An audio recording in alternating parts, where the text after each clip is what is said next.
All right.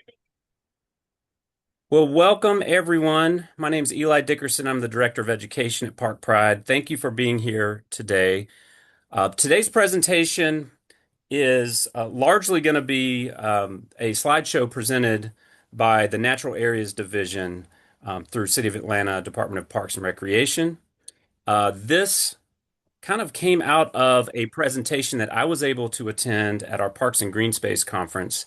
And Taryn Heidel, who's with us tonight, was there presenting some really cool facts and just some kind of behind the scenes information about what's happening as far as our natural areas and the work that Taryn and her team is doing. And this is work that largely, to my understanding, has not really been done because there hasn't been a team or division or the staff or budget, frankly, to be able to do this kind of work before. And I personally found it really fascinating and thought, if I didn't realize the level at which this work was being done in our natural areas, then probably a lot of our friends groups didn't know as well.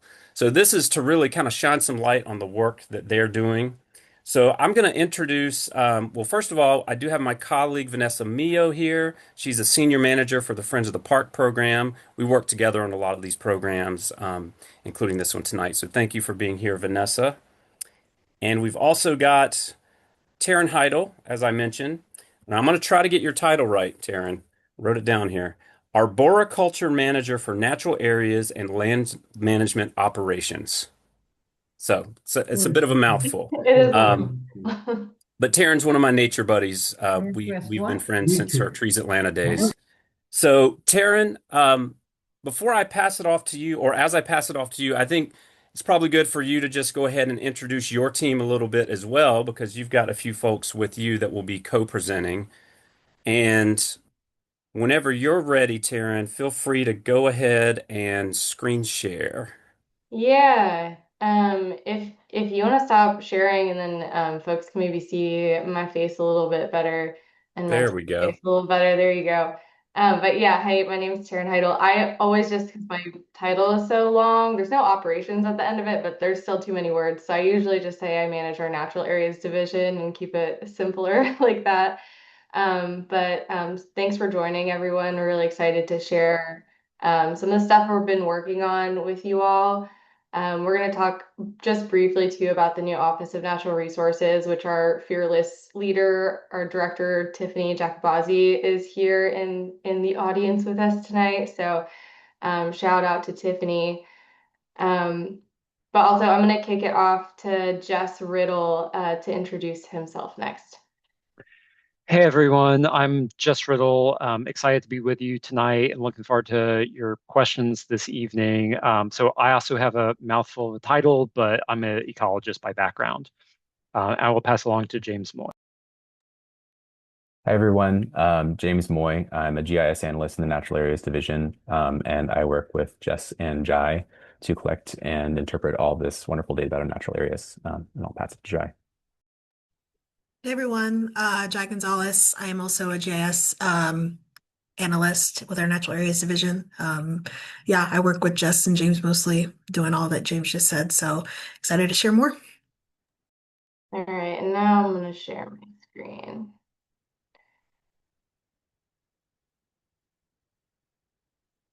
Okay. All right. So yeah, this is going to be, as you may have noticed, we've got a lot of GIS kind of ecology merged positions in our natural areas division. So this is a lot of this, the projects that we're working on are kind of where GIS meets natural areas. So taking a closer look at the forest in the city for the city and the forest. So just a little bit of background because some of y'all may not know about us, but the Office of Natural Resources was started a year and a half or so ago. So again, Tiffany is the director for that office. We're still in the Parks Department, but have kind of a separate office now. So in the Office of Natural Resources, we have a number of divisions. So that includes the arborist division. So if there's any hazardous trees that you're reporting, that goes to our arborist. Our forestry division that actually removes those hazardous trees, natural areas division, which is me and my team, and then we also have a new community gardens and natural areas maintenance division as well. So just so you guys are aware what we're talking about natural areas. We're defining that as an area that's at least 1 acre where plant growth is unrestricted except to improve the diversity and function of an ecosystem. They are often dominated by native vegetation, but unfortunately not always. So we're going to have very different quality of the natural areas that we have mapped and that we'll talk about.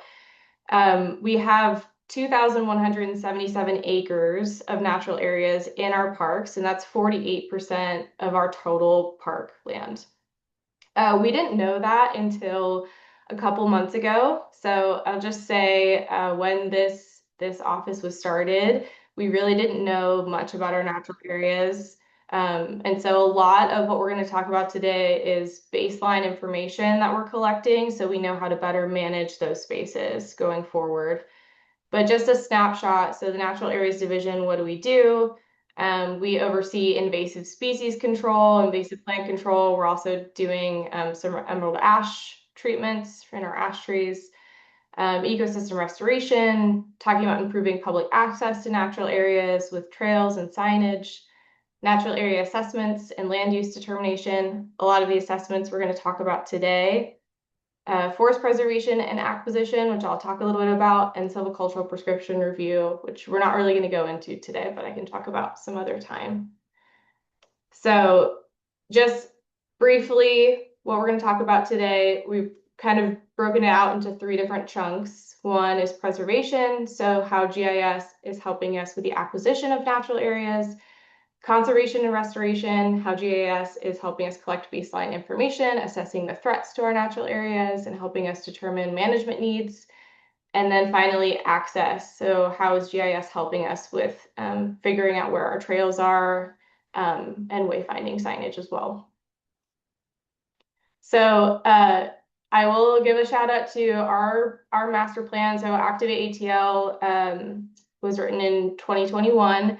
So a big part of this was this natural areas vision. That was one of the biggest things that people wanted was more investment in our natural areas. So that's part of the reason why my team exists and why the Office of Natural Resources exists through advocacy from groups like Park Pride. So shout out. But for preservation, when we're looking at the proactive acquisition of parkland and natural areas, what I'm looking at is preserving tree canopy and protecting watersheds, improving public access to parks, and prioritizing older forest and wildlife corridors. So we'll talk about that, but we are actively acquiring land to preserve natural areas. So another goal in Activate ATL, besides investing in our natural areas, includes making sure everyone in the city is within a 10-minute walk to a park. This aligns with Trust for Public Lands goals. So this map here, the areas in purple show where we don't have a 10-minute walk to a park. So we've got some work to do. We are now at 85% of the population has access within a 10-minute walk. So that's one thing we're looking at. But the current strategy is all this chaos on this map. So purple areas are areas where we don't have a 10-minute walk. We're also looking at large forested parcels that are currently privately owned. We have thousands of acres of forest that are privately owned, unfortunately, which means they're at risk of development. And so the city has, around 45% of the city is covered with tree canopy, but if we don't preserve those acreage, that can decrease pretty significantly. So looking at preserving forested parcels, we're looking at how we can also acquire land along waterways to conserve hydrology, looking at how we can expand existing parks and how we can expand kind of wildlife corridors by purchasing land adjacent to other conserved parcels. So Watershed owns a lot of natural areas as well, and so we've not only expanded our parks, but bought land adjacent to other watershed parks, which you can kind of see in this blob over here. So one recent purchase was Utaway Creek Nature Preserve, which is adjacent to 2 other larger watershed parcels. And then another thing we're looking at is where we have existing conservation easements as well.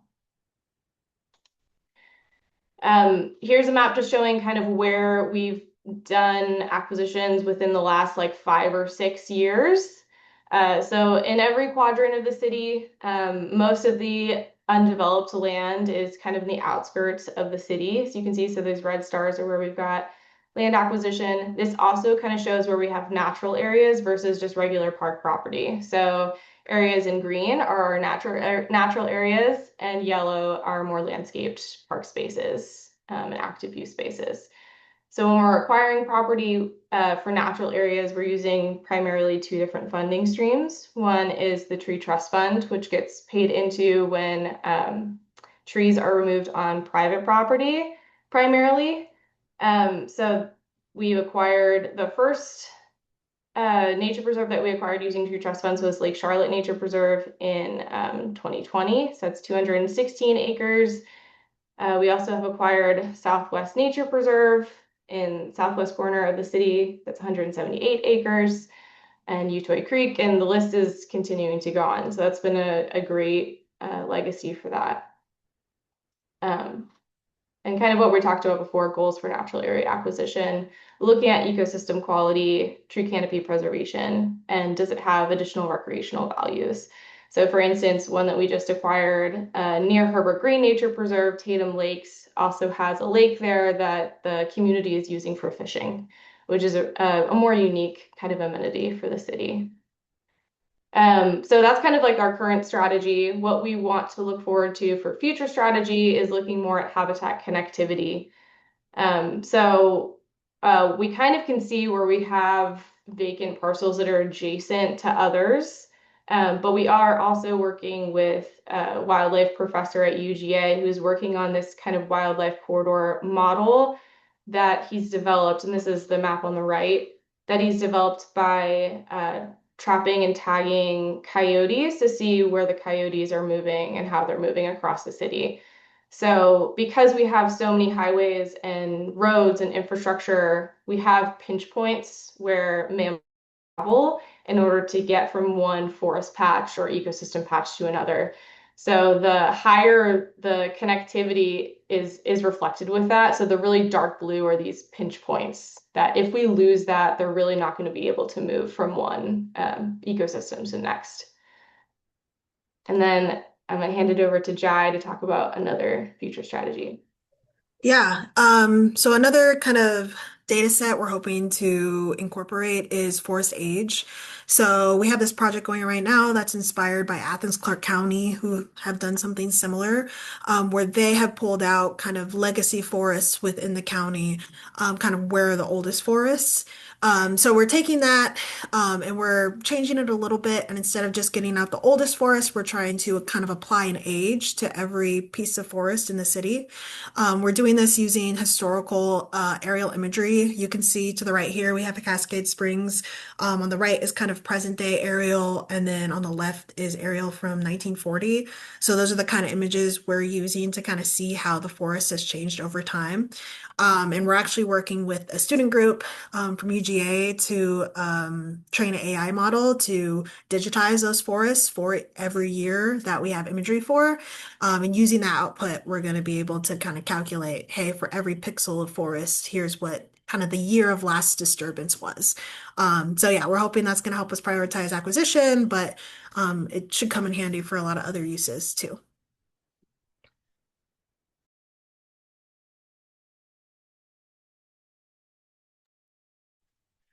And then whether we're looking at recently acquired areas or areas that have been part of the parks for decades, to take care of natural areas well, we need to know what's in them. You know, Atlanta has traffic data and crime data and census data to help it make decisions. But as Eli and Taryn alluded to earlier, up until now, we haven't really had any data on our natural areas to help inform how to take care of them. And we need that because we know we have some areas like the photo at the top, they're in really good shape with lots of native species, high quality wildlife habitat, aesthetically pleasing. And then we have other areas like the photo at the bottom that have been used hard in the past, areas that have been farmed and have lost a lot of species from them.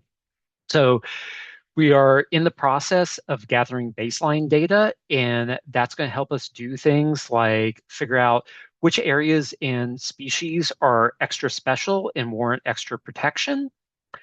And then kind of on the flip side, it's going to inform, where really needs extra help for restoration next. And then when we're doing that restoration, what species should we be using next? And then, we're also trying to figure out, are there other things happening within the natural areas that may be turning the nice areas into not so nice areas? And overall, this baseline data is going to, over time, help us know which strategies are really working well versus which strategies maybe we need to tweak a little bit. And our first step in doing all of this is to assess native plant communities. And in Georgia, we're really lucky to have this great reference, the Natural Communities of Georgia. And to anthropomorphize a little bit, it describes which plant species like hanging out together and where they like hanging out. So a native plant community is just, the repeating patterns of plant species. Which species do you tend to see together? And do you tend to see them next to a stream or on a hilltop or someplace else? Next. And then, so far we have mapped these native plant communities for all of the park natural areas. So this is an example from Southside Park. Each color is a different native plant community. And this is really helpful for a few different reasons. The kind of reddish areas on this map are areas that have been previously disturbed and are now recovering. So if there were going to be future development in a park, we might want to push them to those areas because they've already lost a lot of species and had soil disturbance. And then it's helpful for our, less disturbed areas as well, the different shades of green on this map, because different ones need different things. Like that lightest shade of green are our bottomland forests. We know those tend to have more invasive species in them, so we may want to concentrate efforts for invasive species removal on them. And, this is also our guide for what to plant where, because different species are appropriate in each of these native communities. So just to give you a little bit of kind of inside baseball on how we produce a map like that, the first step is going out in the field and finding really good examples of each community. So we kind of develop our own search image. And then we go to several different data layers. The first one is usually historic imagery. And for most of our parks, we can go back to about 1940 with the historic imagery. And that's really good for telling which areas were farmed versus not farmed. So in that top left image, you can see kind of the bottom center of it was farmed. And then our next step is to look at topography. So that's really helpful for separating out floodplains and other bottomland areas from our upland habitat. And then after that, we have a whole suite of data layers to help, get into the nuances and tell different kinds of vegetation apart. So canopy height in the upper right is helpful because our more moist forests tend to be taller than our drier forests. Infrared imagery in the bottom left is really good at telling our pines apart from our hardwoods. So in that image, all the white is our pine trees, and then the kind of background is all our hardwoods. And then among our hardwoods, our oak trees tend to leaf out later and drop their leaves later in the fall. So we can do some processing to actually map that process. So in that leaf timing image, the red areas are late leafing out, late dropping, probably our oaks. And then the blue is the vice versa. The blue are other hardwoods that tend to leaf out earlier and drop earlier. And we put this all together into our map. And then to make this more concrete, I want to go through kind of some examples of the different native plant communities. And as you would suspect, most of them are forest. But in Atlanta, we're lucky to have several different kinds of forest. What we're looking at here is a bottomland hardwood forest, North Camp Creek. And our bottomland hardwood forests, as you might expect, They occur next to streams. These are areas that are naturally going to flood. And because they have good water supply and also good nutrient supply, plants often grow really fast in these areas so they can support a lot of wildlife. Next. And then if we move up from the streams, we get into our moist forests. So these are growing near streams, but not in flood-prone areas. And these areas are where our spring wildflowers are concentrated, and really a lot of our plant biodiversity in general is in these areas. And if we keep moving up, next we run into our oak, pine, hickory forests. So these are on our upper slopes, ridge tops, hilltops. And in Atlanta, this is really a lot of oaks. And oaks are particularly important because they feed not only squirrels, but all kinds of wildlife. Everything from insects to deer, blue jays are actually important acorn dispersers. And then moving on, unfortunately, not all of our forests can support quite so much wildlife. We also have areas that were either farmed or graded in the past. Often these areas come back in a lot of pine trees and just a few other plant species. Also tend to have a lot of invasive species. And because they've lost all plants at one point and have had to be recolonized and now have limited plant diversity, they also tend to have limited wildlife diversity. Next. And then we have some other areas that have been pretty heavily impacted. We have mapped vinelands, mostly kudzu, also wisteria, and we now know that vinelands cover about 4% of our park natural areas. So this is, on the order of 100 acres of vinelands in our parks now. Next. And then we also have other open areas that are actually really important. So our wetlands are helping mitigate flood and storm flow impacts. They're also the only habitat for a number of bird species. We see many reptiles that take advantage of the sunnier conditions that we don't see elsewhere. But then what's important is not just these broad categories, but what's in them. So next. So we're looking, at things like trilliums, which is the spring wildflower that I've got on this slide.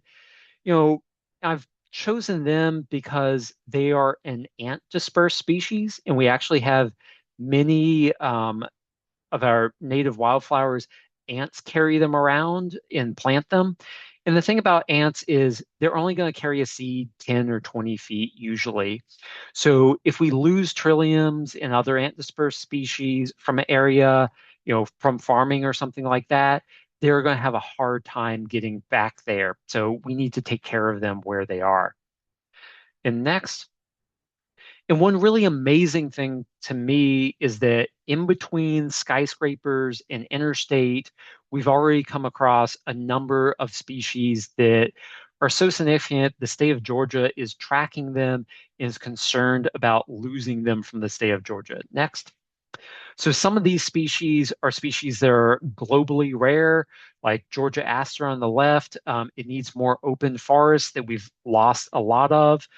And then on the right, we've got bay starvine, which is this plant that there's probably only several hundred or a few thousand individuals of it in the world. And Atlanta has multiple populations of it, and it just needs a very particular habitat. Next.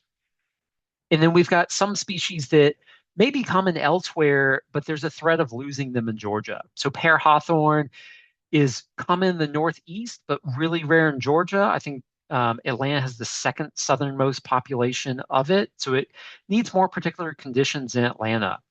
And then we have pink lady slipper, where the threat is actually people poaching it because it's a showy species, but it transplants really poorly. It needs a very specific fungus to survive, so often people transplant them, but then they don't last very long at all. Next. But we want to take care of species that aren't just rare in Georgia, but are rare in Atlanta, because we want all Atlantans, the next generations of Atlantans to see the species that we can see now. So some of these may be more common elsewhere, but we know of them from only one or two parks or very small populations in Atlanta. So like big leaf snowbell in the lower right, we've only seen it in three parks so far, only two city parks.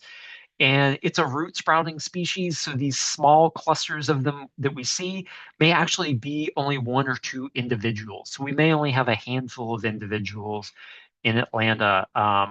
So we want to keep those species. Next. And then kind of moving up, we have sensitive species, but we also have a number of sensitive habitats. Just to highlight a couple of them, steep slopes, if there's any development on a steep slope, because they are steep, they're very erosion prone. So the impacts may be kind of outsized impacts. And then our stream buffers, our areas along streams, we know if something happens in them, the impacts may be felt literally miles downstream. So it's kind of an outsized impact to those areas. Next. And then we know some of the threats to these areas and these species can come from the ecosystem getting kind of out of balance. So next. In probably the example of this you're most familiar with are invasive species. You know, they have their role where they were originally from, but they may come here and kind of grow out of control and grow over the top of everything else. And then we lose our species that are only found here. So, you're familiar with kudzu on the left. On the right, almost everything green on the forest floor is Japanese stilt grass. I'll let you guess where that's from.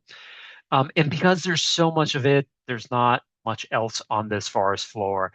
But the logs you're seeing on the forest floor, those are all green ash that were killed by emerald ash borer, an insect brought over from Asia around 2000, and then it's been munching its way through North America ever since. As Tara mentioned earlier, we are treating a handful of groves of ash trees, and I think 5 different parks, so that people in Atlanta can still see ash trees in Atlanta. Next. Maybe an example of ecosystems getting out of balance that's a little less intuitive is actually a lack of fire. So we often think of fire as destructive, and it certainly can be, but in the right places, in the right amount, it's actually a really important factor in keeping ecosystems in balance. And this photo is a good example of that. It's one of our native oak forests. So almost all of the big trees are oak trees. And then underneath them, you can see the understory is filled with trees with these kind of tan leaves. Those are all beech trees. And beech trees, really gorgeous trees, and they have their place. But the issue here is that our oak trees aren't replacing themselves, and the beech is kind of taking over. So this is one thing that's been found to be happening in a lot of the eastern United States. And we're concerned it might be happening here where our oak forests are getting just replaced by more moist forests. Next. And then kind of similarly, um, you know, deer are a lot of fun to see. We ran into a fawn when we were out in the parks collecting data earlier this week. I think it was a highlight of the day for all of us. Um, but people in some parts of the US are seeing an overabundance of deer, and we think we might be seeing some signs of that here. So in the photo on the left, kind of through the middle of the photo, you see this line where there's no vegetation within a few feet of the ground. And on the right, there's ivy on the tree, but there's no ivy within about 6 feet of the ground. So deer may be just eating everything they can eat, and we may be losing species from, deer just simply eating too much. Um, so we want to figure out if these things are happening in Atlanta. And the next slide is a diagram of how we're trying to do that. And this is how we're also going to answer simpler questions like, what's the most common tree species in Atlanta?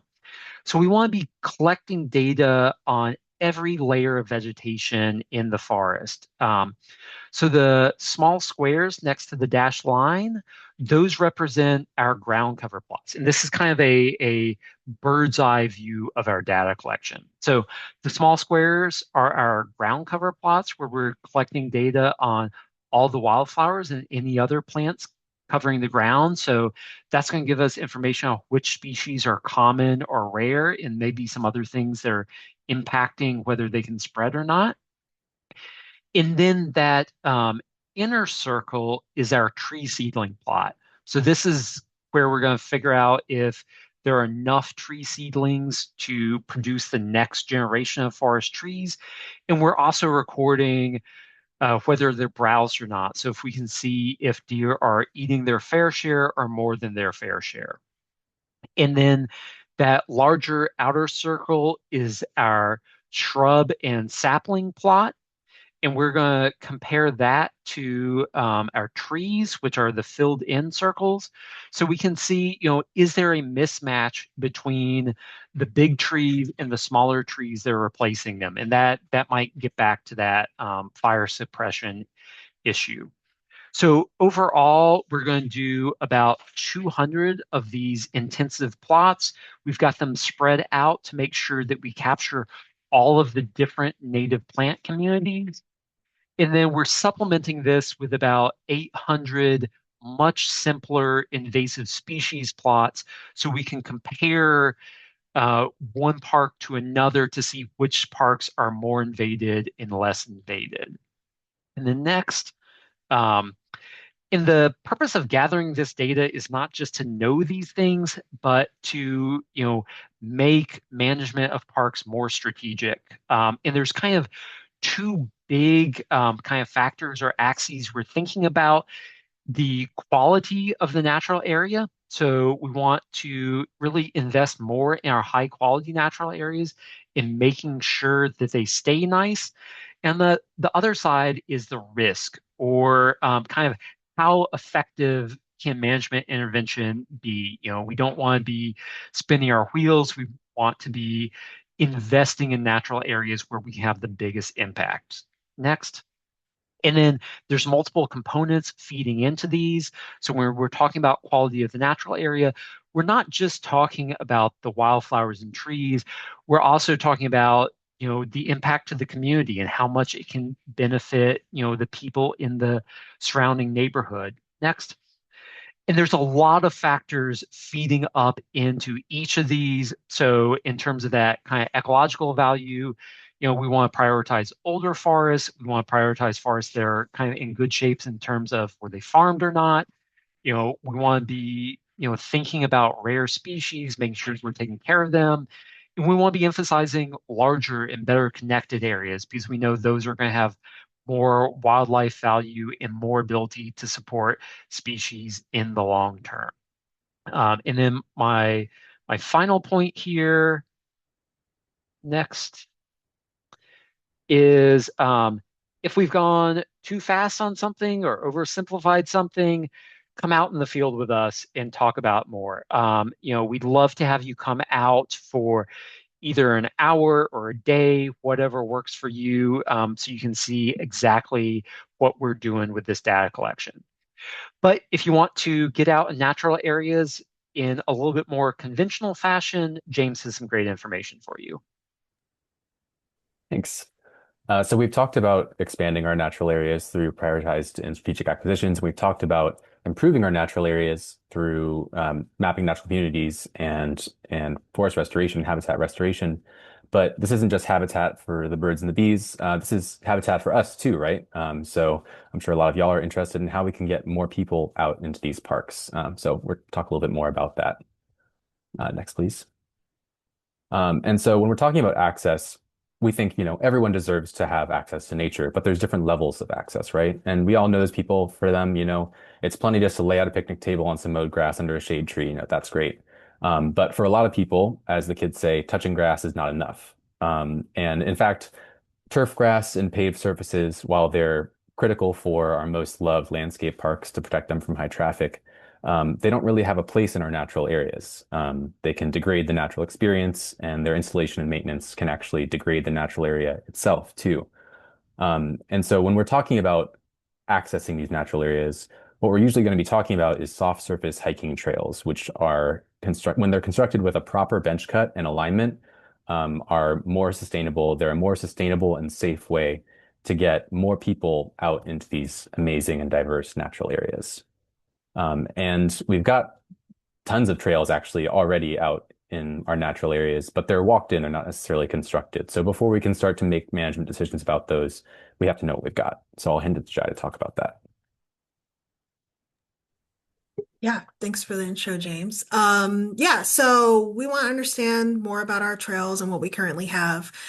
So here are kind of a few of the questions that we're trying to answer with the data that we're collecting. So first and foremost, where are our natural area trails? There's some data already existing, but we wanted to make sure we got accurate data about everything that's out there and all, as many natural areas as we can get to. So that's the first question.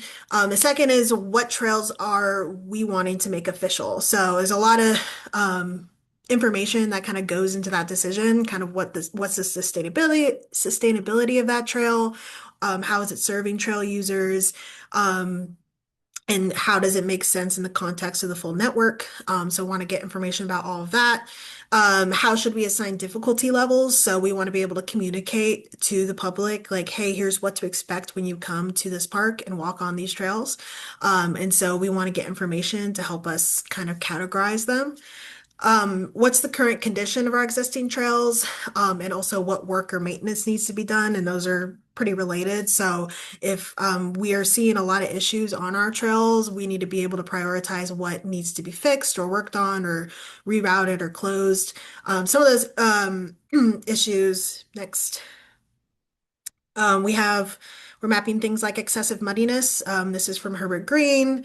Next, we're also mapping excessive widening as an issue in Herbert Taylor. Next, and excessive erosion, and this is in Cascade Springs. So we're mapping kind of those concern areas. We're also mapping things like tread surface, tread width, tread roughness, and just obviously the overall alignment of the trails as well as structures and points of interest while we're out there. So next, pretty much all this information kind of helps inform a process for us to be able to make trail maps and make information available to people. So this is Lake Charlotte Nature Preserve. This is kind of just to show you guys the process of how we use this data. So on the far left, you see we have some trails here. This is kind of where we started from. As you can see, it's not too bad, actually. This is from like crowdsourced data as well as data from Trees Atlanta that we got. But it is a little inaccurate. There's a few trails that are on here that weren't there. Actually, there's stuff that isn't on there at all that we ended up finding. And it's like this case like this in a lot of parks where we're not exactly sure what's actually true. So we went out there with GPS units that are able to get down to 2 foot accuracy. So this is like, hey, we know what's here and we know within about 2 feet that this is where the trail actually is. So that's kind of where we get into the second image here. Second from the left, where you see kind of orange squares and red triangles. That's pretty much all of the data that we collected while we were out there. So the orange is the structures, the red is the concerns, the green is going to be trail data points where we're measuring width as well as soil erosion. And then the white is kind of the overall trails that we got while we were out there. So once we have all that information, we kind of move to the third map. Here we have the black lines being official trails, and the yellow dashed lines being unofficial trails. So using the data that we were able to collect, we kind of sat down as a team and we were like, okay, what makes sense to make official and unofficial based off of the needs of the park, the sustainability of these trails, protecting, sensitive areas in these parks, and a lot of other factors as well. So sit down, kind of figure out those routes, and then we move to our last map here, which is kind of what we want to show to the public. We have color-coded routes. we're going to put this online at some point where people can kind of get more information, not only about, hey, here's the route and here's where it is, but also like, what's the roughness? What's the difficulty? How long is it? What's the width? All of those good questions that people want to know when they go on a hike.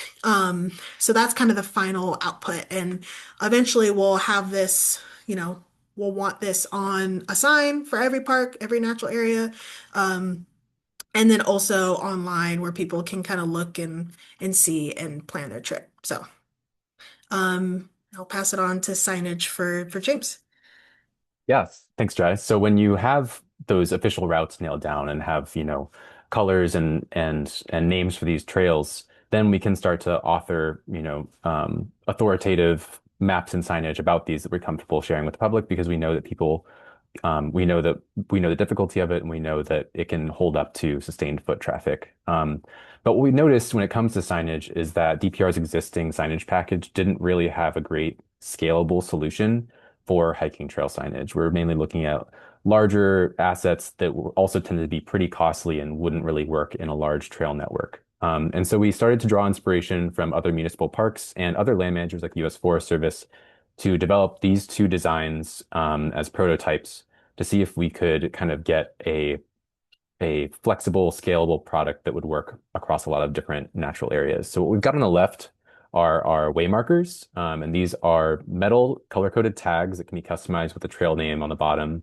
that can be affixed to a tree or a post to reassure people that they are on an official trail. If they're trying to follow a specific route, they can just follow those markers, or if they're just trying to figure out which way will take them somewhere eventually versus just off into the woods, they can follow those. So those are kind of a type of reinsurance marker. And then we also have these directional posts, which can be sited at intersections of official trails in our more complex trail networks to help people make informed decisions every time they make a turn. So we again have these customizable decals on a flexible fiberglass post that both are very durable and can be customized with, if a trail has a specific name or significance, or if the trail already has a color on an existing map, making sure that we tie all of those in so that, everyone can follow one system across all the parks. And we also think it's really important that at every intersection, people can make a decision if it's time to leave. So always an arrow to the nearest exit if there's multiple have been labeled. And that was great inspiration from the U.S. Forest Service, uses those everywhere. And one of the great appeals of these is that, unlike a lot of our other signage, this is easy to install and maintain in-house and also quite cost effective. So we're hoping that these will work across a lot of different natural areas and kind of lower the barrier to entry to getting wayfinding signage out there so that more people feel comfortable exploring what's in their own backyard. And we're really excited to say within a very short amount of time, these will be installed in Cascade Springs so we can start to see how people are using them, see how they're reacting, see how they're holding up, and finalize those designs so we can get them out in more parks. Next slide, please. And then, as Jai alluded to, we're in the digital age now, and people aren't just getting their information from signs in the ground. So we need to be thinking about the larger information system about our parks, specifically with wayfinding, but also in general. And so there's already third-party apps like OpenStreetMap and AllTrails and even Google Maps that have our trail data on them, but it's not authoritative trail data. So what does it take for us to get these high accuracy, authoritative data sets to the place where people are already looking? And also, as Jai mentioned, we're really excited about the idea of creating our very own web map that you might be able to scan from a QR code on one of these signs and navigate through a nature preserve for the first time, or explore the network and see if there's somewhere else in the city that you might want to check out. And the other great potential about that, because these signs, we designed our package to be low impact because people want a natural experience. They don't want a bunch of signs everywhere, but it's limited space to put information. And so web maps also give us the opportunity to enrich the experience with more nuanced difficulty information like elevation change. And even maybe interpretive facts about the site you're in or the points of interest that you're visiting. And we've also seen great examples of other municipalities tying in timely alerts and closures and things like that. So the sky's really the limit, and we're really excited to share more with y'all when it comes around.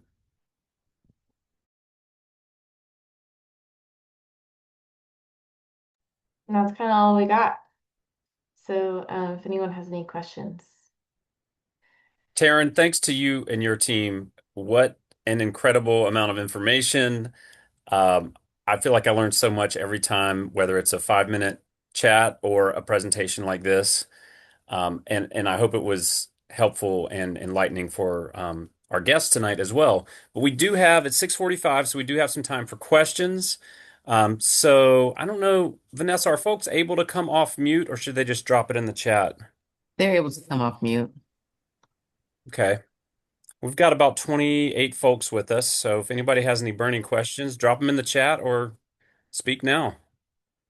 Hey, Eli, this is Micah. I love all the Park Pride and City of Atlanta meetings. This was amazing. Very good information. I've already met with a few of y'all, but I didn't know the breadth of what you're up to. It was awesome.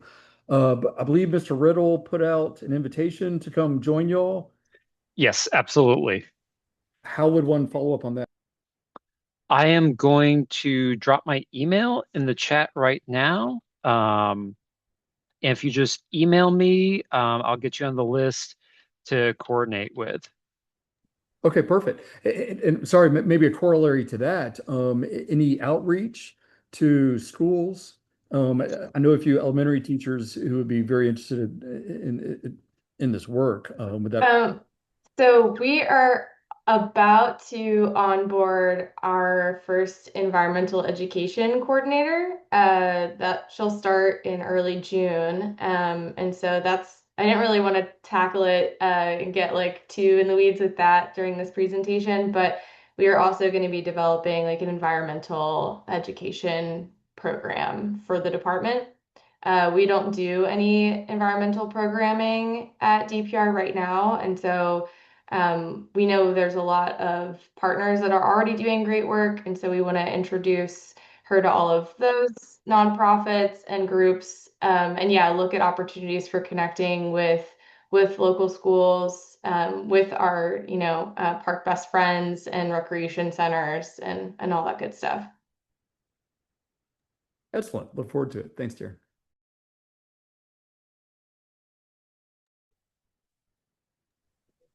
Yes.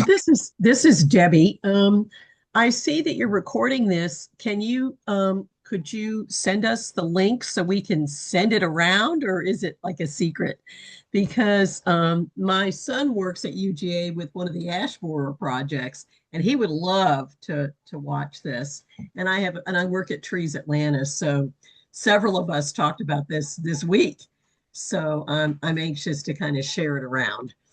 Is that okay?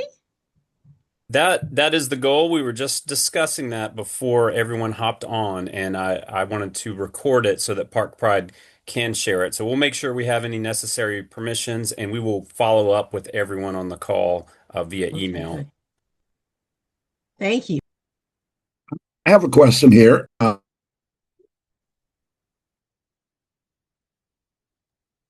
Go ahead, Mr. Woodson.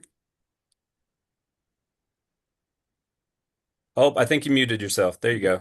Okay, I had raised my hand. I was waiting on somebody to recognize it, but that's the way I normally do the Zoom. But my question was, how would you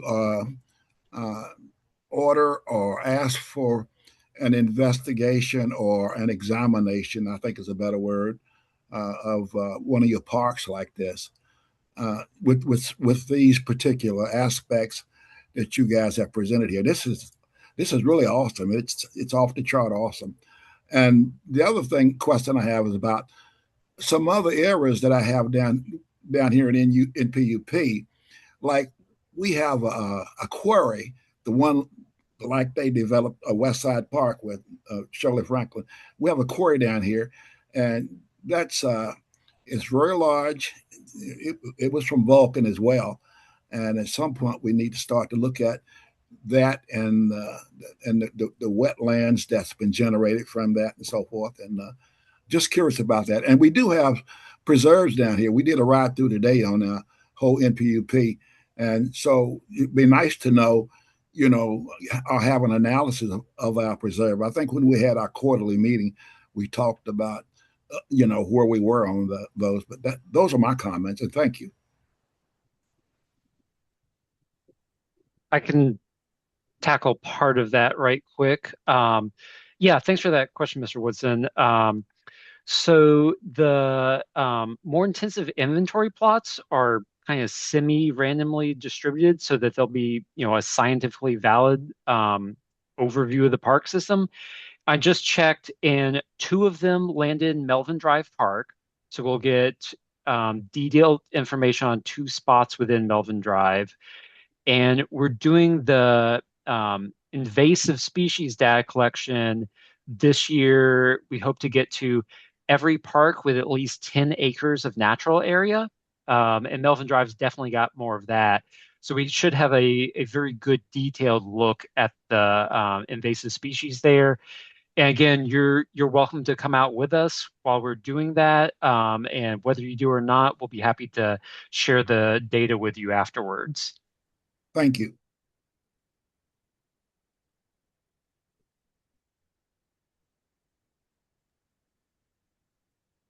All right. Any other questions? I see multiple folks in the comments saying, wow, this is awesome. I didn't know about this. A lot of these people are friends of our parks, friends to folks on the call. And that's, I'll speak to Esther Stokes's comment here specifically. She said that she had no idea you guys are doing this kind of work. So excited to see it, etc. And that's exactly why we wanted to host this webinar tonight. So I hope that it was very informative. Okay, we do have a question in the chat from Anvi. Because climate change is shifting ranges of plants and animals generally northward, are you also accounting for newer species that are shifting upward to Atlanta? Jess, do you want to tackle that one? Yeah, I mean, I think that's a really good question, and that's definitely something we need to be thinking about. You know, and I think that should be a factor in terms of what we plant here for restoration projects. We don't want to be planting something necessarily that's at the very southern edge of its range that might not last that long. But in some ways, I think we have some factors that are impacting our species much faster. So, is something we're thinking about, but maybe honestly not quite as much as some of these other factors that are just causing local extinctions at a faster rate.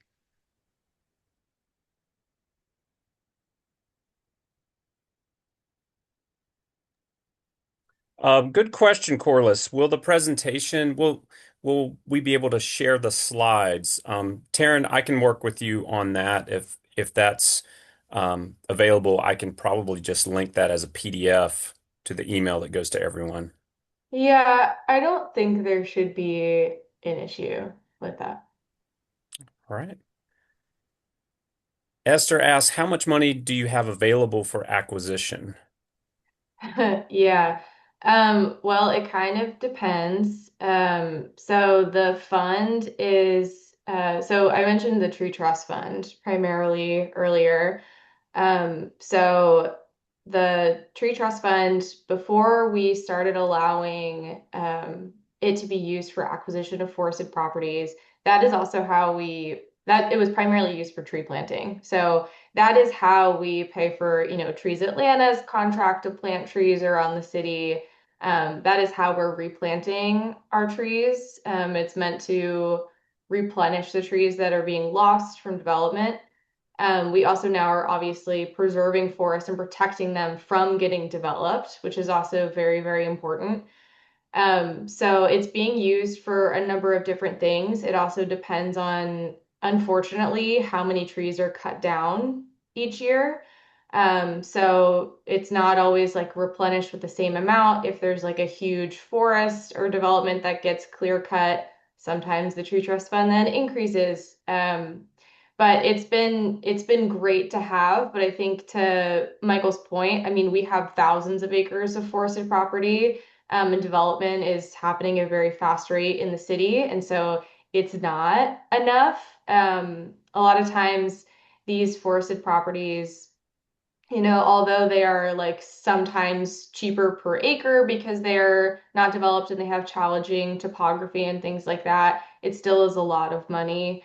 And we also are including the initial 3 years of invasive species management to make sure that we are actually doing something with the site and getting it into a healthy state when we first acquire it. And then depending on kind of the area of the city where it's located, it can be more expensive than others. So it's it's kind of like we don't have like a set budget. It's kind of like there's a pot of money. If we have a potential of acquiring a property, we ask to see if we have that much in the fund that we can pull from. And we also have to keep in mind, like, are we going to be able to plant trees this year with the remaining funds? And I'll just add, we have had, so we work with the Conservation Fund with all of our acquisitions. They're an amazing partner. They allow us to move quickly because they can offer all cash to landowners, and then we buy it from them. And so sometimes for these forested parcels, we've said, hey, can you hold this for a year? We can't afford to buy it right now. And so we've already not had enough money in the fund and had to like ask for them to ask permission from their board to kind of hold it for us until we could acquire it.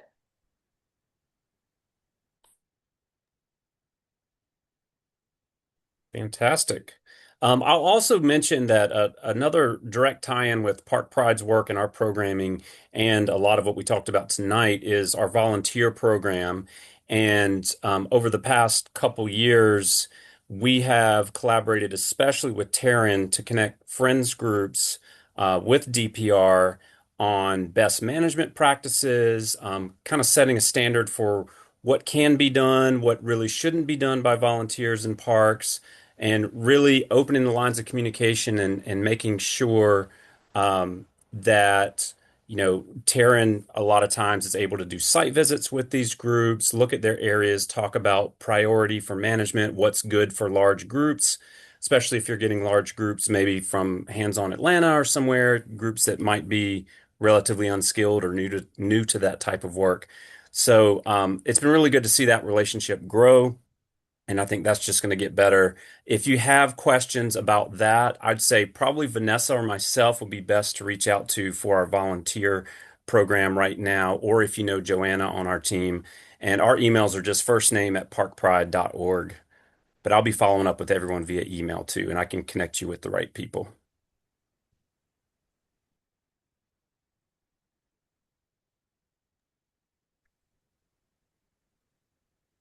All right. Michael Halicki mentions excitement about the education position. I share that excitement as well. I think that's going to be a huge asset for our city and really boost what's happening in these natural areas. Well, thank you, everyone. We have a minute or two to spare here, but I think this was a very good conversation. Fantastic presentation. I'll make sure to get resources out to everyone. Feel free to reach me with anything you need, Eli at parkpride.org. Thanks so much for your time, and be sure to check out our website for upcoming events. We're going to have an event on the calendar next Thursday, kind of a social event. There's some developments on that, but you might be very interested. So check our calendar, parkpride.org, or our social media. Thank you to DPR, Taryn, James, Jess, Jai, and Vanessa on the Park Pride team with me. Thank you all so much. Everyone have a good evening. Thanks, everyone. So much, Bye. y'all. Great Take job. care.